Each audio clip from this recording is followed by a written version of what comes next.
বেতন বৃদ্ধির দাবিতে কর্মীদের কর্মবিরতির জেরে কার্যক্রম স্থগিত করেছে এয়ার কানাডা। বাতিল করা হয়েছে ৬০০-রও বেশি ফ্লাইট। ধারণা করা হচ্ছে এয়ারলাইন্সটির এই সিদ্ধান্তে ভোগান্তিতে পড়বে প্রতিদিন গড়ে ১,৩০,০০০ যাত্রী। শনিবার ৭২ ঘন্টা কর্মবিরতি পালনের ঘোষণা দেন প্রতিষ্ঠানটির ১০,০০০-এরও বেশি ফ্লাইট অ্যাটেন্ডেন্ট। বেতন বৃদ্ধির আলোচনা স্থগিত করায় শুক্রবার তারা এই কর্মসূচি ঘোষণা করেন। দেশটির বৃহত্তম এয়ারলাইন্স কর্তৃপক্ষ জানিয়েছে সমস্যা সমাধানে অন্তত ১ সপ্তাহ সময় লাগবে।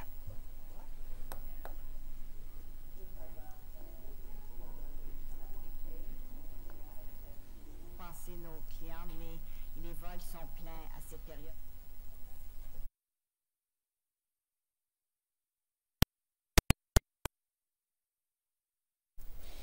এই বিষয়ে আমাদের আরো জানাতে এই মুহূর্তে কানাডা থেকে সরাসরি যুক্ত হচ্ছেন সহকর্মী তানভীর ইউসুফ রনি।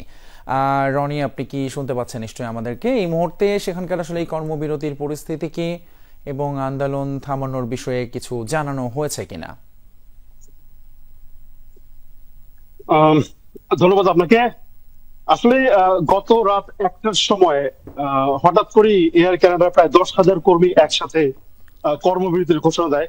অবশ্য তাদেরকে ৭২ ঘন্টা আগে থেকে একটা তাদেরকে বলা হয়েছিল যে আমরা কর্মবিরতিতে যাব কর্মচারীরা।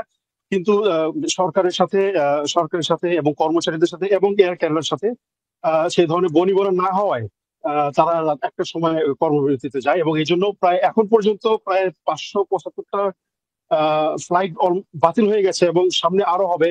এবং এই ব্যাপারে আমরা কথা বলেছি এয়ার কানাডার একজন সূত্রের সাথে, এবং তারা বলছে যে গত ২৫ বছরে মাত্র $৩ এই কর্মচারীদের বেতনের সাথে যুক্ত করা হয়েছে, যেটা আসলে খুবই নগণ্য। এবং এই এই এই এই ফ্লাইট ক্যান্সেলেশনের কারণে এবং এয়ার কানাডার এই স্ট্রাইকের কারণে আমাদের বাংলাদেশি মালিকানাধীন বেশ কয়েকটা ট্রাভেল এজেন্সি আছে যারা এফেক্ট হয়েছে এবং তাদের সাথে কথা বলেছিলাম।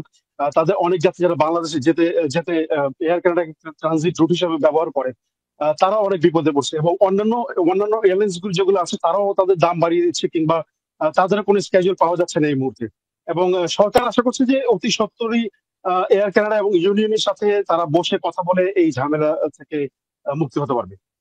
জি রনি, অসংখ্য ধন্যবাদ আপনাকে। কানাডা থেকে জানাচ্ছিলেন আমাদের সেখানকার এয়ার কানাডার প্রতিবাদের খবর।